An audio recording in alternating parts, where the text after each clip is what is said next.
गांधी समाजी को आपने 50 एकड़ जमीन दी है और बाबा साहब को 1 एकड़। ये तो भेदभाव है। इंदिरा गांधी, राजीव गांधी,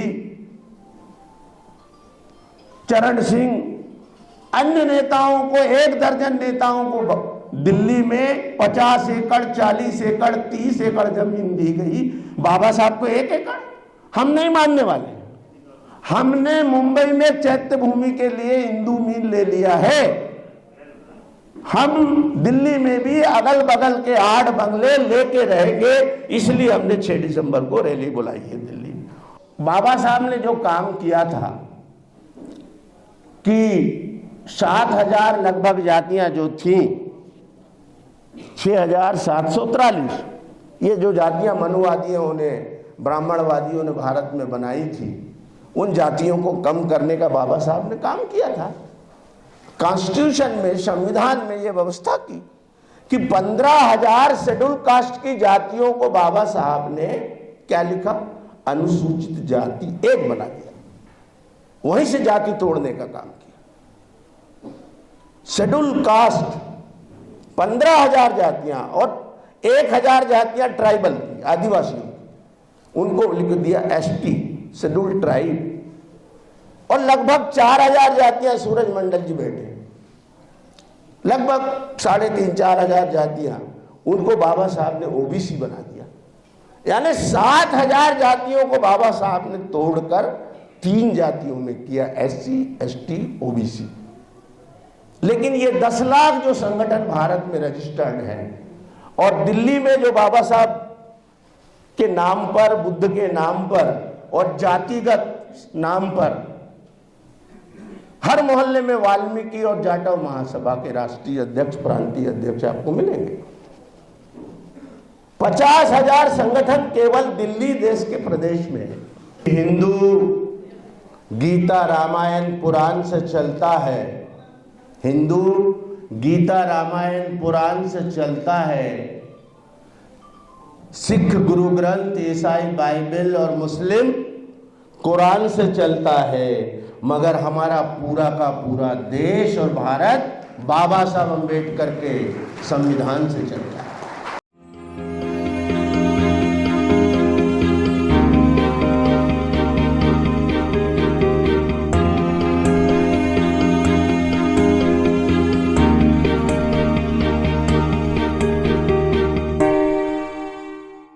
महाकारुणिक तथागत भगवान गौतम बुद्ध, बोधिसत्व डॉक्टर बाबा साहब अम्बेडकर और यहाँ पर मंच पर उपस्थित हमारे बाबा साहब अम्बेडकर के अम्बेडकर नामा यूट्यूब को चलाने वाले प्रोफेसर रतनलाल जी, सूरज मंडल जी, वासनीकर जी और बाकी लोगों से मैं व्यक्तिगत रूप से अपरिचित हूँ। सभी हमारे बुद्धिजीवीगण, यहाँ उपस्थित भीमराज के जय भीम वाले बेटों और जय भीम वाली बेटियों, आज निश्चित तौर से संविधान दिवस के उपलक्ष्य में ये कार्यक्रम आयोजित है और आपको संविधान दिवस की बहुत बहुत मैं बधाई और शुभकामनाएं देता हूँ। आपने कई बार सुना होगा, लेकिन फिर भी मैं अपनी पंक्तियों को रखता हूं, उसके बाद मैं अपनी बात कहूंगा कि हिंदू गीता, रामायण, पुराण से चलता है। हिंदू गीता, रामायण, पुराण से चलता है। सिख गुरु ग्रंथ, ईसाई बाइबल और मुस्लिम कुरान से चलता है। मगर हमारा पूरा का पूरा देश और भारत बाबा साहब अम्बेडकर के संविधान से चलता है। करोड़ों देशवासियों का प्राण है अम्बेडकर। करोड़ों देशवासियों का प्राण है अम्बेडकर। शोषण और अत्याचार का भेदक बाण है अम्बेडकर कि जला डाला जिसने मानवता की बाधक धर्म ग्रंथ मनुस्मृति को और लिख दिया नया ग्रंथ। सच इस देश की एकता और अखंडता का प्रमाण है अंबेडकर, प्रमाण है अंबेडकर। बाबा साहब का जो सपना था, मैं भारत को बौद्धमय करूंगा,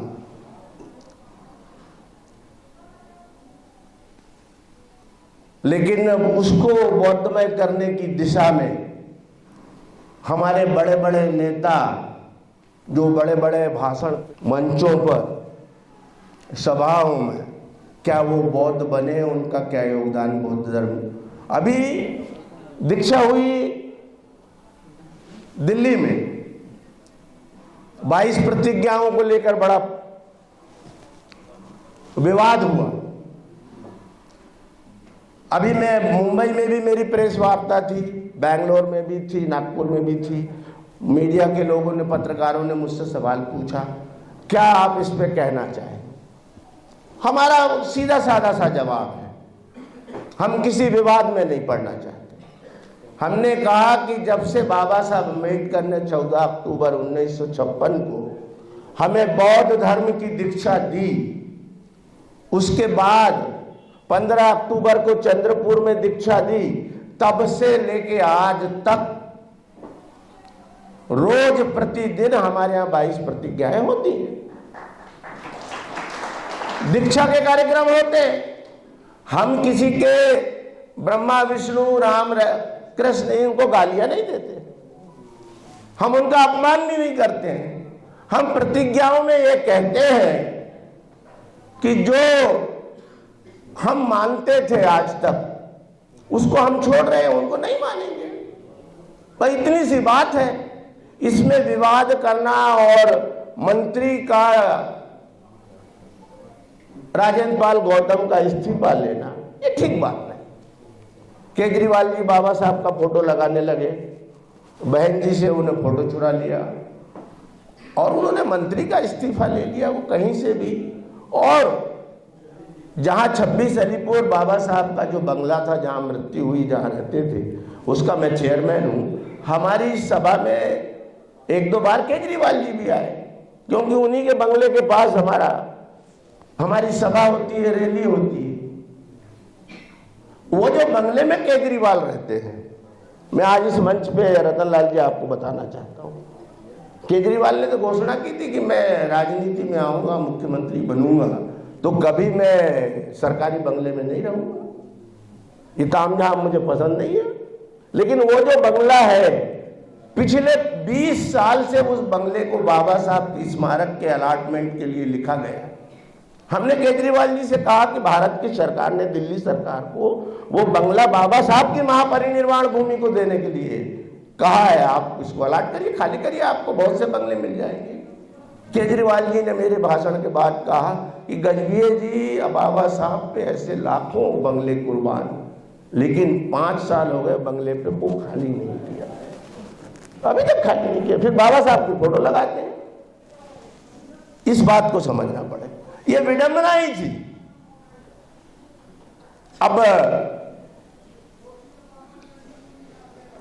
कि आजादी के पहले भारत की जनसंख्या मित्रों 32 करोड़ थी। आजादी के पहले भारत की जनसंख्या 32 करोड़ थी और भारत में देवी और देवताओं की जनसंख्या 33 करोड़ थी। 1 करोड़ ज्यादा हमारे देवी देवता। परिवार नियोजन हो गया, अभी 33 करोड़। एक व्यक्ति पे भारत में मनुवादियों ने, ब्राह्मणवादियों ने 1.25 भगवान की ड्यूटी लगा रखी थी, उनके सुख दुख रक्षा करने के लिए, उनको न्याय दिलाने के लिए, और हथियारों से लेस, एक से एक प्रकार के हथियार, भाले, बर्छे, त्रिशूल, हम उस पर नहीं जाना चाहते। मैं तो बौद्धमय भारत की बात इसलिए किया कि पता नहीं, मुझे मालूम नहीं कि सूरज मंडल जी, और माफी चाहता हूं रतनलाल जी, आप बौद्ध हुए कि नहीं हुए, लेकिन मुझे जानकारी है जब 84 में कांशीराम जी जांजगीर से चुनाव में खड़े थे, लोकसभा के चुनाव में, पहला चुनाव था उनके जीवन का, और पहला भाषण मैं देता था स्टेज पे 84 में। उसके बाद कांति कुर्रे देती थी, उसके बाद दाऊराम रत्नाकर देते थे, उसके बाद कांचीराम साहब देते। लेकिन मुझे नहीं याद है कि कांचीराम जी बौद्ध बने। मैं इस मंच पे कह रहा हूं बड़ी जिम्मेदारी के साथ, मुझे नहीं मालूम कि मायावती जी बौद्ध बनी, क्योंकि अभी बीच में 3-4 साल पहले रतनलाल जी याद होगा कि उन्होंने एक बयान दिया था कि अगर बीजेपी ने ज्यादा मुझ पे सीबीआई ईडी किया तो मैं बौद्ध बन जाऊंगी। तो ये विडंबनाएं हैं। अब हम लोग भाषण जब देते हैं तो हमारे ब्राह्मणवादी मनुवादी लोग, खासकर पत्रकार वार्ताओं में भी रतनलाल जी वो बहिष्कार कर देते हैं, हमारी पत्रकार वार्ता छोड़ के चले जाते हैं। सभा मंच पे भी अगर 1-2 अगर आ भी गए मुखबिरी करने क्या चल रहा है, तो वो भी हमसे बाहर निकलने के बाद लड़ने लगते हैं। लेकिन मैं इस पे ये कहना चाहता हूं कि हम तो गुलशन के फूल थे, मगर तुमने हमें कांटा बना दिया। हम तो गुलशन के फूल थे, मगर तुमने हमें कांटा बना दिया। अब कभी कभी चुभ जाते हैं तो शिकायत मत करो कि चुभते क्यों। भाई तुमने जो सदियों से हमारे ऊपर किया, तो अब हमारी वाणी से भी कुछ ना कुछ तो निकलेगा। मित्रों, मैं तो अपने जीवन में, चूंकि मुझे 45 साल हो गए काम करते हुए, मैं जब बालाघाट जिले से भोपाल गया तो देखा 80 में कि वहां बाबा साहब अंबेडकर की आदम प्रतिमा ही नहीं थी। अरे जन्म प्रदेश बाबा साहब का, उसकी राजधानी भोपाल, और इतने अंबेडकरवादी। और रतनलाल जी को यह मालूम होगा कि हमारे एससी वर्ग के, शेड्यूल कास्ट के, ट्राइब को तो छोड़ दो, 10 लाख संगठन रजिस्टर्ड है। अहिरवार समाज, कोरी समाज, जाटव समाज, चमार समाज, महार समाज के तो एक आध दिक्कत ही मेरे को मिले हैं पूरे भारत में। चूंकि बाबा साहब के मिशन के कारण हमारे लोग अपनी जाति के नाम से नहीं बनाते, या तो अंबेडकर समाज या बौद्ध समाज के नाम से बनाते। तो ये जो बाबा साहब ने जो काम किया था कि 7,000 लगभग जातियां जो थीं, 6,743 ये जो जातियां मनुवादियों ने, ब्राह्मणवादियों ने भारत में बनाई थी, उन जातियों को कम करने का बाबा साहब ने काम किया था। कॉन्स्टिट्यूशन में, संविधान में ये व्यवस्था की कि 15,000 शेड्यूल कास्ट की जातियों को बाबा साहब ने क्या लिखा, अनुसूचित जाति 1 बना दिया। वहीं से जाति तोड़ने का काम किया। शेड्यूल कास्ट 15,000 जातियां और 1,000 जातियां ट्राइबल की, आदिवासी, उनको लिख दिया एसटी, शेड्यूल ट्राइब। और लगभग 4,000 जातियां, सूरज मंडल जी बैठे, लगभग 3,500-4,000 जातियां, उनको बाबा साहब ने ओबीसी बना दिया। यानी 7,000 जातियों को बाबा साहब ने तोड़कर 3 जातियों में किया, एससी, एसटी, ओबीसी। लेकिन ये 10 लाख जो संगठन भारत में रजिस्टर्ड है, और दिल्ली में जो बाबा साहब के नाम पर, बुद्ध के नाम पर और जातिगत नाम पर हर मोहल्ले में वाल्मीकि और जाटव महासभा के राष्ट्रीय अध्यक्ष, प्रांतीय अध्यक्ष आपको मिलेंगे। 50,000 संगठन केवल दिल्ली देश के प्रदेश में रजिस्टर्ड। मैंने बाबा साहब की जन्मभूमि महू को खोजा। पहले तो भोपाल में आदमकद प्रतिमा लगाया, और अशोक सिंघल को उसका उद्घाटन करने पटवा चीफ मिनिस्टर ने बुलाया। तो मैंने कहा किसकी माँ ने दूध पिलाया है जो बाबा साहब की प्रतिमा को अशोक सिंघल हाथ लगा दे। राज्य शासन के कार्ड में लिखा है चीफ मिनिस्टर पटवा विनीत, और लिखा था कि प्रतिमा का अनावरण जो है वो अशोक सिंघल करेंगे। हमने मौके पे खड़े होकर पूरी सभा में रोक लिया, जाने नहीं दिया स्टेज पे अशोक सिंघल को, कि जो अशोक सिंघल बाबा साहब के खिलाफ जहर उगलता था, दलितों के खिलाफ जहर उगलता था, उससे नहीं करवाया। और एक बौद्ध भिक्षु से कराया। दूसरे दिन संपादकी लिखी गई हमारे खिलाफ, हमको देशद्रोही तक बताया गया, लेकिन हमने उसकी चिंता नहीं की। महू को ढूंढा हमने। हमको मालूम था कि भारत में 2 ही स्थान बाबा साहब के, कल भी मैंने बताया था कि एक तो दीक्षा भूमि नागपुर और चैत्यभूमि मुंबई। और पूरे भारत को मालूम था, लगभग ये लोगों को जानकारी थी कि बाबा साहब की 14 अक्टूबर को लोग नागपुर जाते हैं, तो दीक्षा के साथ साथ बाबा साहब का नागपुर में जन्म हुआ था, जन्मभूमि। और चैत्यभूमि में चूंकि 6 दिसंबर को जय भीम बोलो और मुंबई चलो, तो बाबा साहब की मृत्यु, महापरिनिर्वाण भी मुंबई में ही हुआ है। उत्तर भारत में बाबा साहब के स्मृति के कोई स्थानों का पता नहीं था। हमने जन्मभूमि खोजा। मैं आज इस मंच से बहुत ऐतिहासिक बातें भी मंडल जी की हुई, बीपी मंडल जी की। मैं इंदिरा गांधी जी को बहुत आभार व्यक्त करता हूं कि उस समय हमें जन्मभूमि का स्मारक का भूखंड, वो मकान जहां रामजी सकपाल बाबा साहब के पिताजी रहते थे, वो जन्म जहां बाबा साहब ने लिया था, वो जन्म स्थान को इंदिरा जी ने दिया। और हमने संघर्ष करते करते करते, चूंकि उस ट्रस्ट का मैं चेयरमैन था, संघर्ष करते करते हमने आज शानदार दीक्षा भूमि की तरह जन्मभूमि में स्मारक बना दिया। और आज लाखों लाख लोग जन्मभूमि आने लगे और ये देश और विदेश को पता चल गया कि जन्मभूमि महू में है, इंदौर के पास, मध्य प्रदेश में।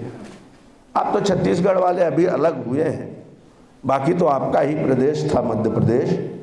वैसे ही हमने जन्मभूमि का काम खत्म किया, 2 यूनिवर्सिटी बनाई।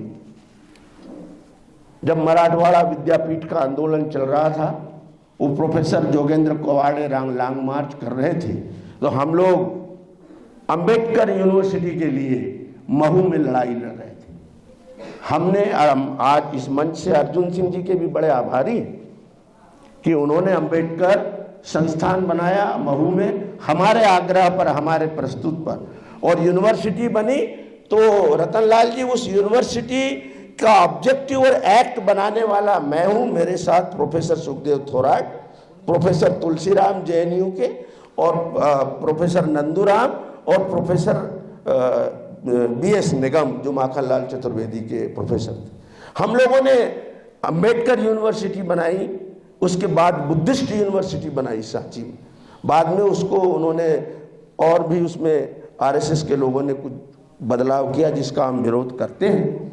लेकिन 2 यूनिवर्सिटी हमने, अंबेडकर यूनिवर्सिटी और बुद्धिस्ट यूनिवर्सिटी, हमने उसको जन्म दिया, क्योंकि ये शिक्षा के केंद्र हमारे लिए मध्य प्रदेश में जरूरी थे।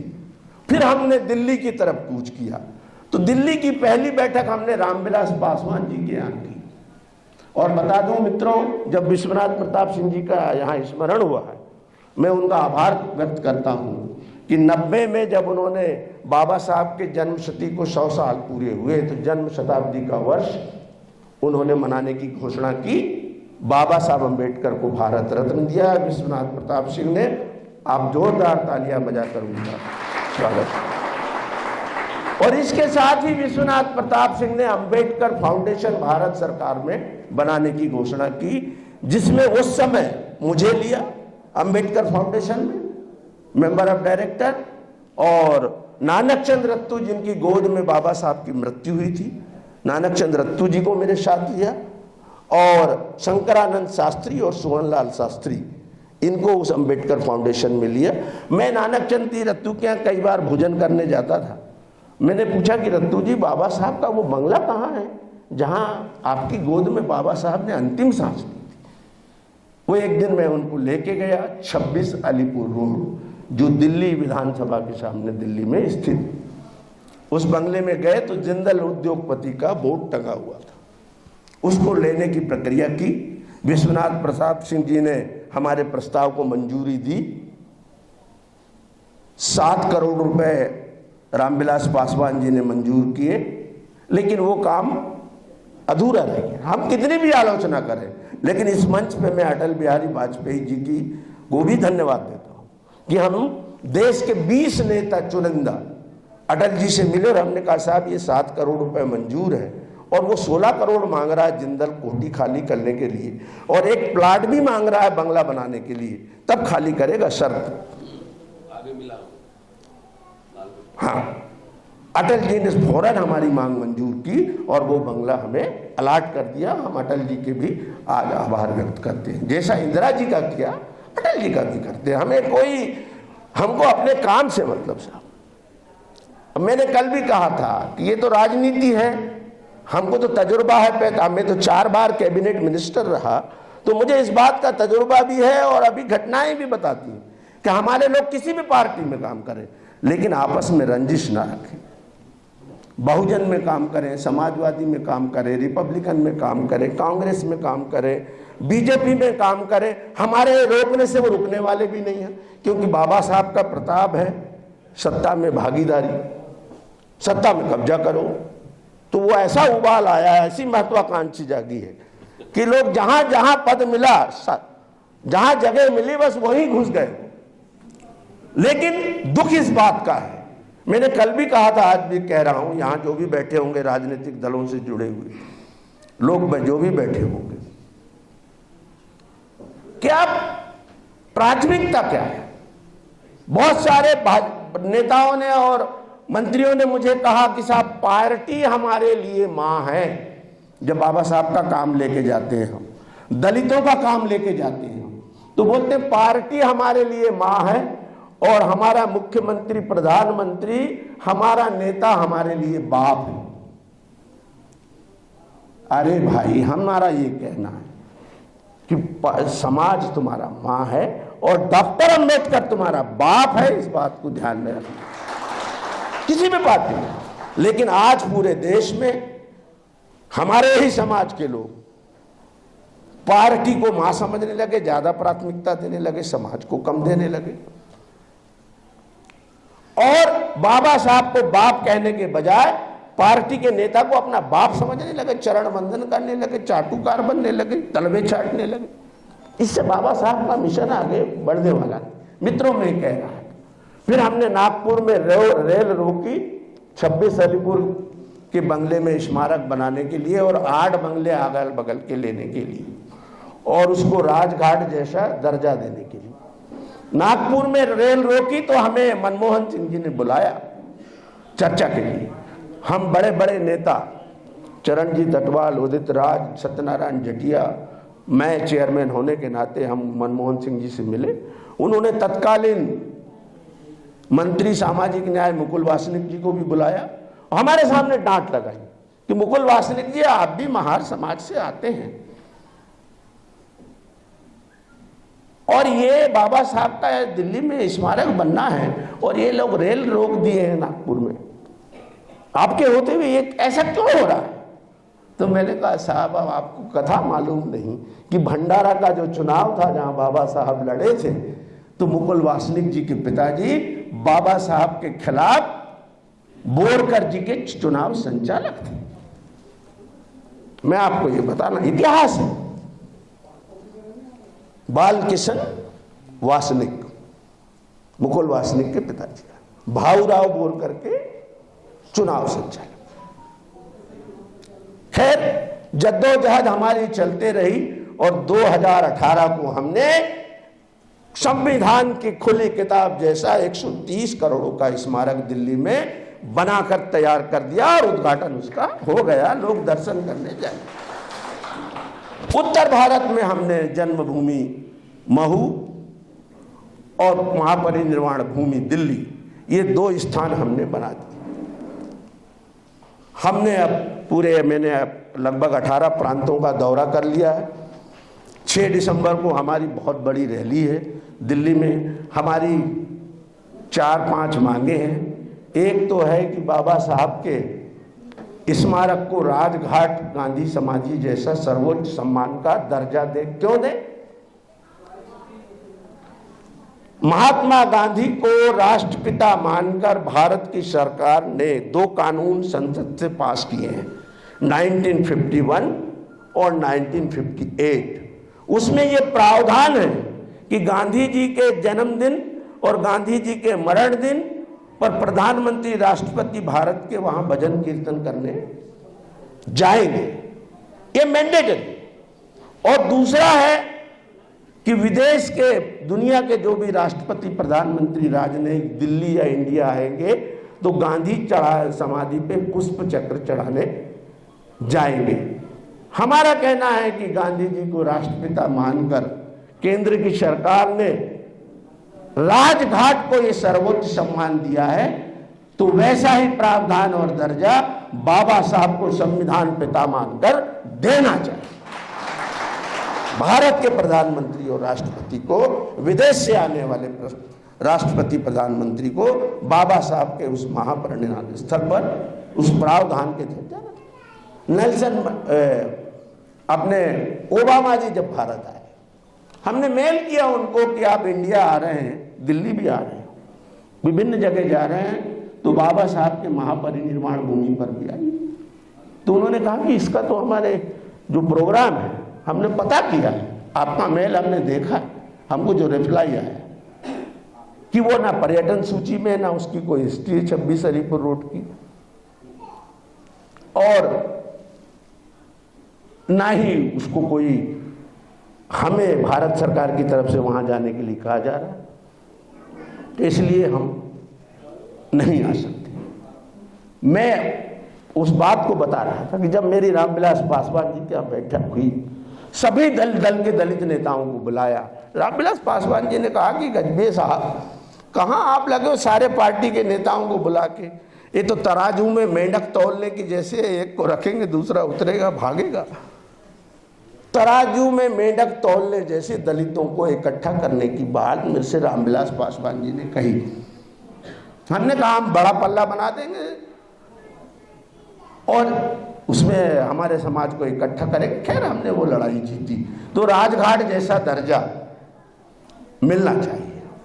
मुझे पासवान जी ने कहा, उदित राज जी ने कहा, 90% देश के नामी ग्रामी दलित नेताओं ने रामविलास पासवान से कहा कि हम दिल्ली रहते हैं लेकिन 26 अलीपुर रोड में बाबा साहब का बंगला महापरिनिर्वाण भूमि का हमको मालूम नहीं है, हमने देखा ही नहीं। गजबी जी आप आगे बता रहे हैं, ये भी बड़ी दुखद बात थी। दूसरी मांग है कि गांधी समाधि को आपने 50 एकड़ जमीन दी है और बाबा साहब को 1 एकड़, ये तो भेदभाव है। इंदिरा गांधी, राजीव गांधी, चरण सिंह, अन्य नेताओं को, 1 दर्जन नेताओं को दिल्ली में 50 एकड़, 40 एकड़, 30 एकड़ जमीन दी गई, बाबा साहब को 1 एकड़। हम नहीं मानने वाले। हमने मुंबई में चैत्य भूमि के लिए हिंदू मील ले लिया है। हम दिल्ली में भी अगल बगल के 8 बंगले लेके रहेंगे, इसलिए हमने 6 दिसंबर को रैली बुलाई है दिल्ली में। अभी हम लोगों को तो वहां सभा करने में भी बहुत दिक्कत आती है, लोग इकट्ठे होने में बहुत, वहां ज्यादा संख्या में लोग इकट्ठे नहीं हो पाते, जगह ही नहीं है हमारे पास। वो कॉलोनी ही ऐसी है 26 अलीपुर रोड। और तीसरा है बाबा साहब अम्बेडकर का नाम विश्व की पर्यटन सूची में शामिल किया जाए, जिसमें बाबा साहब का पूरा जीवन परिचय और 26 अलीपुर रोड बंगले का पूरा इतिहास। वहाँ बाबा साहब ने भारत का संविधान लिखा, बुद्धा एंड हिज धम्मा ग्रंथ उसी बंगले पे लिखा, उसी रात जिस रात मृत्यु हुई उसको कंप्लीट किया। नागपुर में जो दीक्षा बाबा साहब ने दी, उस दीक्षा योजना का भी संचालन उन्होंने उसी 26 अलीपुर रोड के बंगले से किया। और हम सब लोगों को एक भगवान के रूप में जो उन्होंने उद्धार किया, सम्मान दिया, वो उसी बंगले से बाबा साहब ने हमको हक और अधिकार दिलाया। इसलिए वो बंगला हमारे लिए दिल्ली का महापरिनिर्वाण स्थल, मक्का, मदीना, गिरजा, गुरुद्वारा, काशी, अयोध्या से भी बढ़कर है। जोरदार तालियां में चाहिए। वहीं से हमारा, मैं आपको 6 दिसंबर के लिए आमंत्रित करता हूं। वैसे 2-2.5 घंटे 3 घंटे बोलता हूं, और इसलिए मैंने जन्मभूमि महू की लड़ाई जीती, दिल्ली की लड़ाई जीती, स्मारक बनाने की लड़ाई जीती, मैं 2-2.5 घंटे बोलता हूँ, लेकिन मेरे को क्योंकि अभी हार्ट अटैक आया, मेरी तबीयत ठीक नहीं है, ज़्यादा बोल नहीं पाता हूँ। मैं अपनी बात को समाप्त कर रहा हूँ। और चौथी मांग है, सेपरेट इलेक्टोरल लागू करो। ये जो राउंड टेबल कॉन्फ्रेंस के बाद जो हमको सेपरेट इलेक्टोरल, पृथक निर्वाचन प्रणाली का अधिकार मिला था, जिसमें हमारी ST/SC की विधानसभा लोकसभा की रिजर्व सीट पे केवल रिजर्व कैटेगरी के ST/SC को ही वोट देने का अधिकार था। सवर्णों के वोट के लिए दूसरे बार वहां चुनाव होता, लेकिन हम अपना MLA, अपना सांसद अपने वोटों से चुनते। लेकिन गांधी जी ने जीवन में 26 सत्याग्रह किए। एक सत्याग्रह उन्होंने दलितों के खिलाफ किया कि सेपरेट और पूना पैक्ट के खिलाफ वो आमरण अनशन पे पूना में बैठ गए। और बाबा साहब अम्बेडकर ने बड़े दुखी मन से, क्योंकि गांधी अगर मर जाता तो उसकी मृत्यु का दोष देश के दलित समाज पे आता, बाबा साहब पे आता। इसलिए बहुत सोच समझकर उन्होंने पूना पैक्ट बाबा साहब ने किया और वो सेपरेट इलेक्टोरल का अधिकार खत्म हो गया। लेकिन 70 साल में हम क्या देख रहे हैं, जो व्यवस्था बनाई गई है कि ST/SC की सीट पे, चाहे विधानसभा हो लोकसभा हो, 50% दलित मतदाता है ST/SC के और 50% सवर्ण मतदाता होते हैं। और ST/SC के कैंडिडेट 10-12 की संख्या में वहां से खड़े हो जाते हैं। तो हमारे जो 50% ST/SC के वोट हैं वो 10-12 कैंडिडेट में डिस्ट्रीब्यूट हो जाते हैं, बढ़ जाते हैं। और वो जो सवर्णों के 50% वोट हैं वो थोक में जिस गुलाम, जिस चमचे को, जिस गूंगे बहरे को, जिस तलवे चाटू को 50% सवर्णों को वोट मिलते हैं, वही चुनकर 70 साल से विधानसभा और लोकसभा में जा रहा है। वो दलितों की आवाज नहीं है, दलितों के अन्याय, अत्याचार, पीड़ा, दलितों के सुख समृद्धि की बात नहीं करता है। वो जो पार्टी कहती है उस पे चलता है, उसी पे उठक बैठक करता है। तो ये जो सेपरेट इलेक्टोरल खत्म होने के बाद ये जो व्यवस्था 70 साल से चल रही है और हम अपना ईमानदार प्रतिनिधि चुन नहीं पा रहे जो हमारी आवाज उठाए, इसलिए सेपरेट इलेक्टोरल फेल हो गया। इसलिए गांधी की व्यवस्था फेल हो गई और सेपरेट इलेक्टोरल को लागू करना चाहिए ताकि हम अपना ईमानदार जनप्रतिनिधि लोकसभा और विधानसभा में भेजें। तो सेपरेट इलेक्टोरल की लड़ाई हम पिछले 20 साल से लड़ रहे हैं। आखिरी बात यह है कि दिल्ली में नया संसद बन रहा है भवन, और संसद भवन, संसदीय कार्य संविधान से चलता है, संसद के कार्य गतिविधियां। हमारी ये मांग है, बहुत हो गया, मुखर्जी, हेगड़ेवार, इंदिरा गांधी, सरदार पटेल, गांधी जी, नेहरू जी, बहुतों के नाम। अब मध्य प्रदेश बाबा साहब का जन्म स्थान और वहां की विधानसभा का नाम है मध्य प्रदेश में भोपाल की इंदिरा गांधी भवन। हम चाहते हैं 6 दिसंबर की रैली में मांग कर रहे हैं, आपके सामने भी रख रहा हूं कि नई संसद भवन का नाम डॉक्टर बाबा साहब अम्बेडकर के भवन पर होना चाहिए। मैं अपनी बात 4 पंक्तियों से खत्म करता हूं, अपील करते हुए हमारे समाज से। हमने अपने जीवन में बहुत आंदोलन किया है, हम सड़क पे ही लड़ते हैं।